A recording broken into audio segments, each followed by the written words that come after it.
Inside Mohammed Salah's Liverpool exit, private apology, arneslot truce and £21 million decision. The ECHO's Liverpool FC correspondent Paul Gorst takes a closer look at why Mohammed Salah has decided to call time on his Anfield career at the end of the season. Mohammed Salah was just 94 minutes into his 9th and final season at Liverpool when its defining image was taken. The picture of a blurry-eyed goalscorer, struggling to hold back tears as he celebrated in front of the Kop during an emotional 4-2 victory over Bournemouth, was striking. The reason that a sense of sadness hung as the champions confirmed that opening night victory, which was capped off by Salah's customary goal contribution in the first game of the season, was of course Diogo Jota. Liverpool FC, as a club and a fan base, did their utmost to pay their respects to Jota on Friday, August 15th, and the sorrow, as his family watched on from the director's box, was tangible. This was just 6 weeks after he and his brother, Andre Silva, died in a car accident in northern Spain while travelling back to the UK to begin pre-season training at the AXA Centre in Kirkby. And while it might be stretching it to frame everything that followed for Salah during a term of turbulence around the sudden and shock passing of his good friend in the early hours of July 3rd, Jota's absence cannot be dismissed as a contributing factor for why the third highest goal scorer in Liverpool's history believes his jig is finally up at Anfield. I never thought there would be something that would frighten me going back to Liverpool after the break, Salah wrote on July 4th, alongside a grayscale image of him celebrating with Jota on the pitch. Teammates come and go, but not like this. It's going to be extremely difficult to accept that Diogo won't be there when we go back.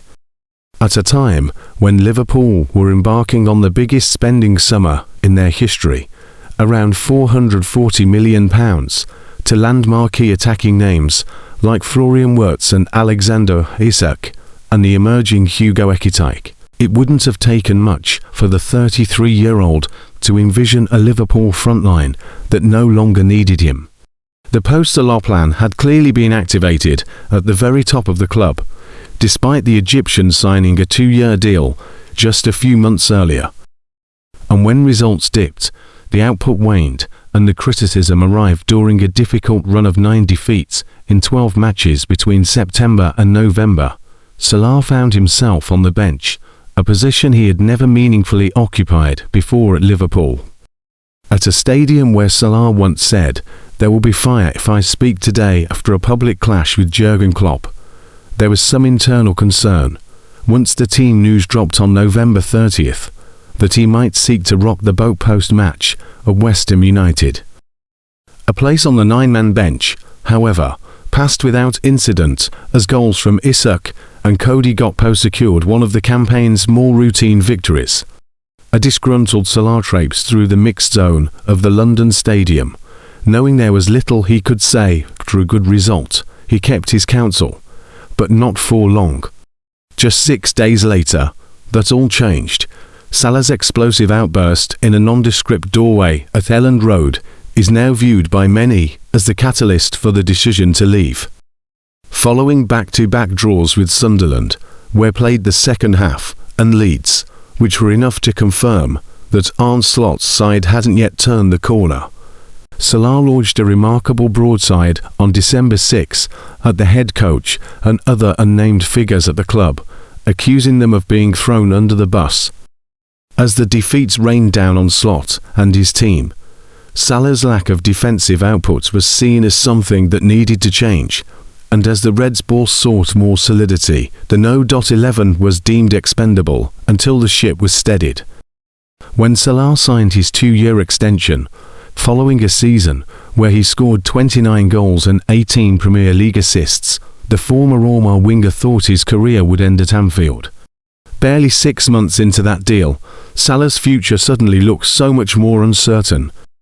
Somehow it will end, but the thing in my head is like why it should end this way, Salah said at the time. Because I am too fit.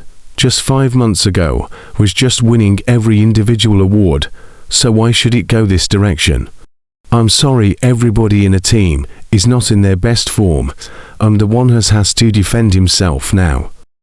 Salah faced criticism for his decision to go nuclear, with Reds legend Jamie Carragher leading the way with a lengthy analysis the following night on Sky Sports Monday Night Football. At a time when the Reds were finding it tough, it was an ill-advised outburst from someone so senior inside the squad.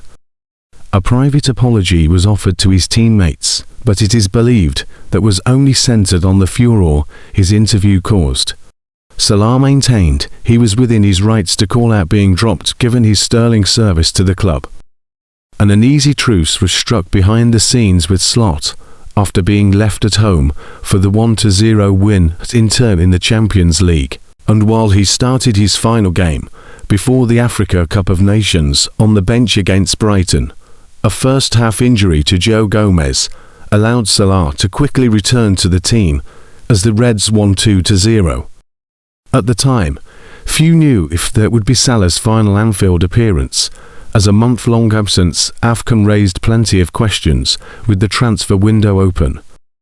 Despite the waters calming, it's understood Slot privately felt vindicated by his decision to take Salah out of the team, believing it made his side more compact out of possession.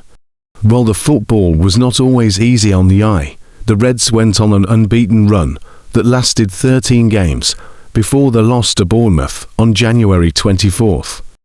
Despite the unrest, Liverpool received no approaches for Salah in the January market.